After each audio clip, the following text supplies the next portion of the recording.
My parents have always been wanderers. After they had lived in their first house, where I grew up, for about 10 years, they moved to a larger, nicer home. 8 or 10 years later, they moved to a 300-acre ranch in Central California, achieving a long-time dream of theirs to live in the country with horses and land. They designed that house, and they had it custom built. A decade later, they sold the ranch and got a small tract house nearby. 10 years after that, they had moved again, this time to Palm Springs. Because my father is a real estate agent, I had always presumed that their house trading had to do with the vicissitudes of the market and its cycles. When the market was good, they did better and they moved, and when the bottom dropped out, they downsized. But that's not the whole story, because the other thing that I have noticed about my parents is that after moving into a new place, they immediately start improving it, putting in a pool, new landscaping, new trees and plants everywhere, maybe a grape arbor, until finally there's nothing left to add and nowhere to put it if they did. My parents are wanderers, not out of financial necessity it seems, but because it's a deep part of their character. Vini, vidi, vici, the Latin phrase goes, I came, I saw, I conquered. But what happens after you conquer? What happens when you've been doing the same type of thing for many years, and yet you find yourself yearning for something new, something else, something more?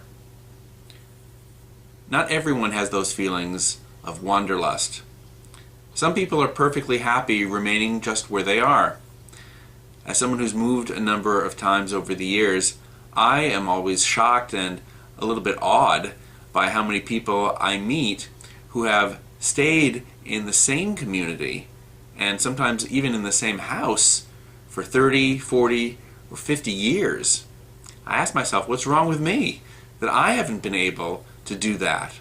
Or alternately, haven't they ever felt like making a change? It seems there are two types of people, broadly speaking. Those who find contentment and stick with it, because, let's face it, contentment is pretty much a thing to be desired, and those who are unable to feel contented where they are, regardless of how things are going. Now, there's a downside to each of those types. For some of those who never leave a place, the negatives include overfamiliarity with their surroundings and the feeling that maybe they've waited too long to make a change and that they're stuck. The internalization of staying put to such a degree is that it represents a threat to the status quo. Those who continually wander, for them, the negatives are the absence of the feeling of being rooted in a community, long-term relationships with friends and neighbors, and a stable home for their children, and a feeling of connection and familiarity to place that can be fostered only over a long, long period of time. I'm going to suggest that much of the book of Bemidbar, the book of Numbers, that we start this week in the Torah, can be seen as an attempt to sort out the good from the bad in these various scenarios, and a kind of coming to terms with the effects of wandering for a generation, and how wandering can eventually become a kind of a norm, and even a deeply held value in and of itself. The myth of the wandering Jew is not simply a way to characterize what has happened to us as a people, but it can also be seen as an abiding part of who we are because of what has happened to us. The book of the Torah that we begin to read this week begins with the census. God is preparing the people for a trek through the wilderness that will include many challenges, both from the people whose land they cross on the way to Canaan, as well as a number of internal challenges to Moses' leadership and to the whole enterprise of conquering Canaan. God commands that the people be counted so that they'll know what their resources are, and so that they'll know what kind of a fighting force they'll be able to muster for the real battles that will come their way. At the same time, God arrays them physically by tribe around the central symbol of God's presence, the mobile shrine around which they will march through the wilderness, the Mishkan, the tabernacle. By having the people counted and then by arranging them around the Mishkan, God is taking stock of where they are at the very beginning of their journey and is establishing a new way to orient them physically in the absence of the stability of their slave existence.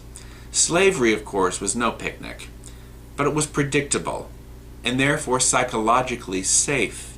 Now, in the wilderness, the Israelites need a way to represent a settled community while on the move, as if they all moved into Buffalo Grove at the same time when it was first built, but then Buffalo Grove itself migrated across Illinois. By knowing how many they were, and by creating a new neighborhood, so to speak, for them, God gives them a new sense of community, though one on the move. When they reach Canaan and conquer it, they will finally have fixed addresses, so to speak, when each of these tribes occupies the part of Canaan that God has assigned to each of them. But a funny thing happens on the way to the Promised Land. The overwhelming desire to fulfill the destiny that God has promised them, and the hope to live free in their own land, is undone by their own diffidence. These slaves and wanderers don't know how to make a home for themselves. They lack the backbone to fight for what has been promised to them, and so they lose their right to inherit that land. That failure of nerve happens not once, but several times, as they complain about the food and the water, and they challenge Moses for leadership. And finally, when they hesitate on the cusp of entering the land, by failing to recognize the value of what they are being given, a permanent home of their own in the land that God has promised their ancestors and them, the Israelites doomed themselves to a generation of wandering. They wanted a home and everything that home implies, but they also feared it. The book of Bemidbar expresses the tension between the yearning for permanency and the anxieties of permanency.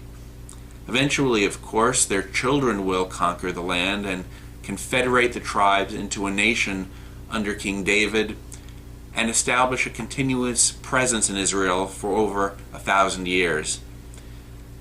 But when Jewish sovereignty ended in the first century and wandering once again became the norm, that same tension as in the book of Bemidbar arose again. Jews wandered because they had been expelled from the Holy Land, but also because the possibility of home in other places beckoned to them. Our wandering as a people began as a refusal to be swallowed up by other peoples, but over time became part and parcel of who we were. In every generation, we aligned ourselves with the modern equivalent of the desert Mishkan, the synagogue. But when enough Jews wandered from one shul to another place, the synagogue either moved with them or it died. Our institutionalized wanderlust has severed many of us from the ideal of a permanent home. In our time, Israel and the diaspora represent these competing ideals. In Israel, we once again have a home for the Jews, a national home, yet millions of us would never consider moving there. Knowing the risks of living among non-Jewish majorities, we take our chances in America and elsewhere, seeking out the happiness that eludes the wanderer. For those who find fulfillment in staying put, I salute you. I sincerely hope that your happiness is not dogged by doubts about what a little wandering might have introduced into your life. And for those who wander, or who feel the pull of wandering, I fully empathize. I am my father's son, and I often ask myself whether I can sustain myself with the many blessings that I have found in the stability of a good community where my children feel at home. I admit that I sometimes wonder if things would be better if they were different, feeling the urge, the pull of the wandering life, but I resist it. Like our ancestors in Bemidbar this week and over the next several weeks, I too feel the tension between my feelings for the real home that I have and the idealized home that I want. It's a very Jewish type of anxiety, one that I, and I'm guessing many of you, will never fully resolve. Shabbat Shalom.